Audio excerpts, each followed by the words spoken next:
Alors, si vous êtes en train de réviser, vous devez trouver toute cette étude théorique un petit peu compliquée. Je vous rassure que pour l'épreuve de TP, vous n'avez peut-être pas besoin de savoir faire toutes ces démonstrations.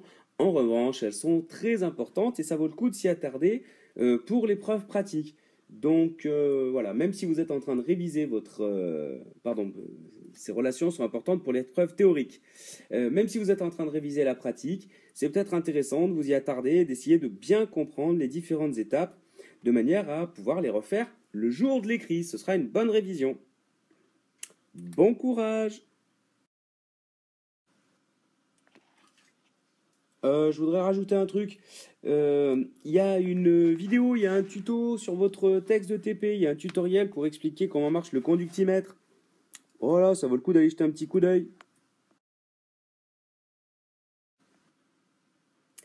Alors l'objectif de toute cette étude théorique, c'était de prouver finalement que la conductivité de la solution sera à la moitié de sa valeur maximum lorsqu'on est au temps de demi-réaction. Et ensuite, par projection sur la courbe de la conductivité en fonction du temps, lorsqu'on aura la conductivité qui sera la moitié de la conductivité maximum, eh bien on sera dans la situation où l'avancement x est égal à la moitié de l'avancement maximum, c'est-à-dire on sera au temps de demi-réaction. Toute cette démonstration avait pour objectif de démontrer cette petite partie.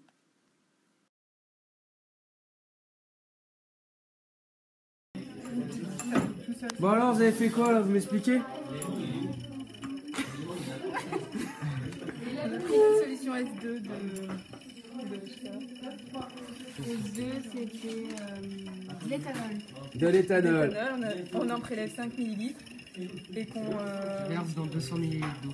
200 ml d'eau. On déclenche le chrono et on déclenche le chrono au moment où on verse la solution. la solution. Ok. Et donc ici, qu'est-ce que vous mesurez? la conductivité.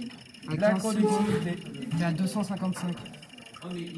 Et là, vous relevez les valeurs de conductivité tous les combien? 15 secondes. Ok, super. Un petit merci, un petit coucou.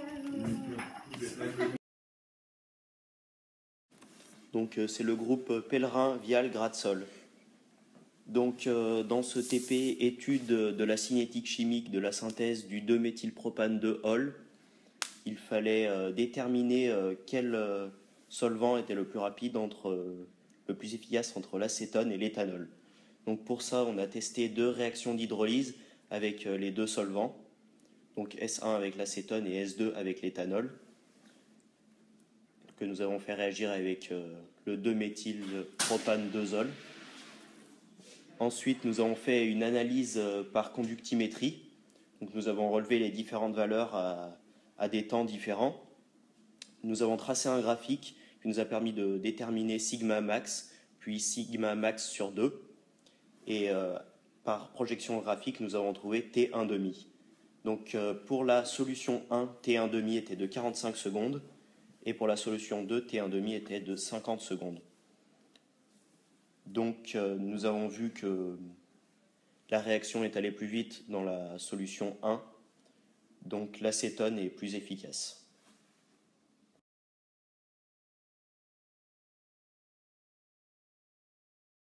Le but du TP était de déterminer le procédé le plus rapide pour augmenter la cadence de la production de l'industriel.